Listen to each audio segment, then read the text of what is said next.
সংস্কৃত পাঠশালাতে সকলকে স্বাগত জানাই। আমি সুরজিৎ রয়।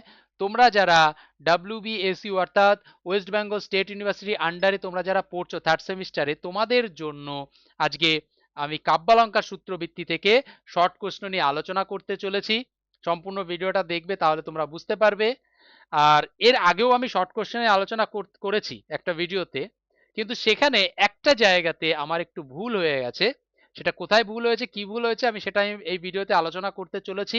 তাই আগে যারা এই ভিডিওটা দেখেছো, এই প্রশ্ন উত্তর দেখেছো, তারা এই ভিডিওটা দেখবে। একটা ছোট্ট একটা জায়গায় আমি একটু ভুল বলে ফেলেছিলাম, সেইটা আমি সংশোধন করে দিচ্ছি। ওকে, যাই হোক, দেখে নাও।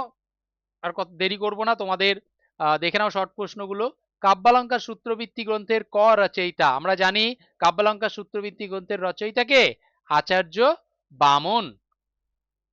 এরপরে যে প্রশ্নটা আসছি, এই প্রশ্নটা একটু ভুল করে বলে ফেলেছিলাম। দেখো, কাব্যালঙ্কার সূত্রবৃত্তি গ্রন্থে কতি অধিকরণানি সন্তি কানি চা তানি? কাব্যালঙ্কার সূত্রবৃত্তি গ্রন্থে কতগুলি অধিকরণ রয়েছে? আমি আগের ভিডিওতে তোমাদের আমি বলে ফেলেছিলাম 4টে অধিকরণ রয়েছে, কিন্তু নয়, 4টে অধিকরণ নয়, ওটা আমার মিস্টেক। সেটা হবে 5টা অধিকরণ। পঞ্চ অধিকরণানি সন্তি কানি চা তানি, সেগুলো কি কি? শারীরম, দোষ দর্শনম। আচ্ছা, দোষ দর্শনম, এটা রেপ হবে। ওকে, দোষ দর্শনম, গুণ বিবেচনম, আলংকারিকম, প্রায়োগিকম চেতি। ঠিক আছে, এই হচ্ছে 5টা তোমাদের অধিকরণ। 1, দোষ দর্শন 2, গুণ বিবেচনম 3, আলংকারিক 4, প্রায়োগিকম হচ্ছে 5।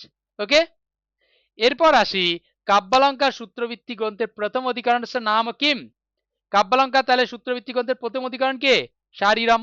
বাকি সব ঠিক আছে, ঠিক আছে, আগের ভিডিওতে যা যা বলেছে সব ঠিক আছে, শুধু এই জায়গাটা একটু সমস্যা হয়েছিল, 5-এর জায়গায় 4 বলে ফেলেছিলাম। চলো, তারপর মঙ্গলাচরণ।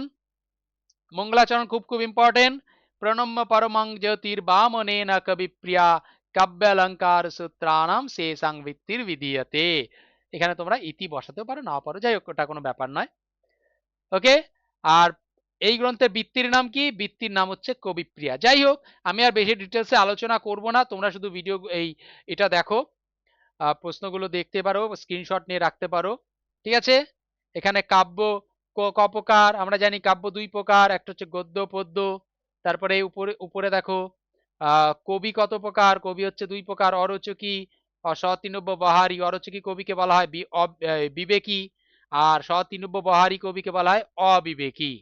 ওকে, অলংকার শব্দের অর্থ কি? বামনের মতে। এইগুলো খুব ইম্পর্টেন্ট প্রশ্ন, ঠিক আছে। যাই হোক, কাব্যের প্রয়োজন ক প্রকার? দৃষ্টম, অদৃষ্টম।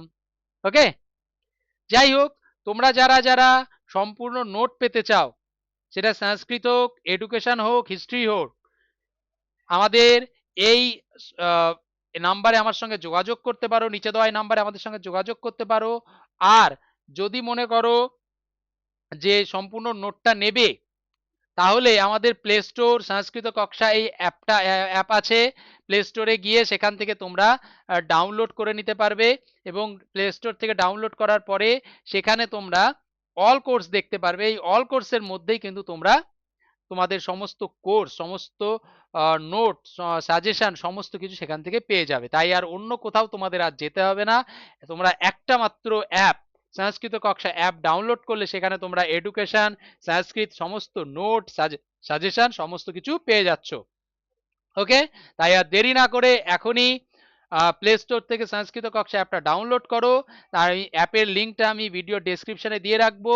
আর তোমরা যারা যারা আমাদের হোয়াটসঅ্যাপ গ্রুপে জয়েন হওনি, তারা অবশ্যই নিচে ভিডিও ডেসক্রিপশনে আমি হোয়াটসঅ্যাপ গ্রুপের লিঙ্কটাও দিয়ে রাখবো, সেখানে গিয়ে আমাদের হোয়াটসঅ্যাপ গ্রুপে জয়েন হতে পারবে এবং আমাদের অ্যাপটাও ডাউনলোড করতে পারবে। এবং সেখান থেকেই তোমরা তোমাদের নোট ডাউনলোডও করতে পারবে, সেখান থেকে ভালোভাবে পড়াশোনা শুরু করতে পারবে। ওকে, যাই হোক, সামনে তোমাদের এক্সাম, তাই জন্য তোমাদের অনেক অনেক শুভেচ্ছা থাকলো। আরো অন্য ভিডিও নিয়ে পরবর্তীকালে দেখা হচ্ছে। Good luck.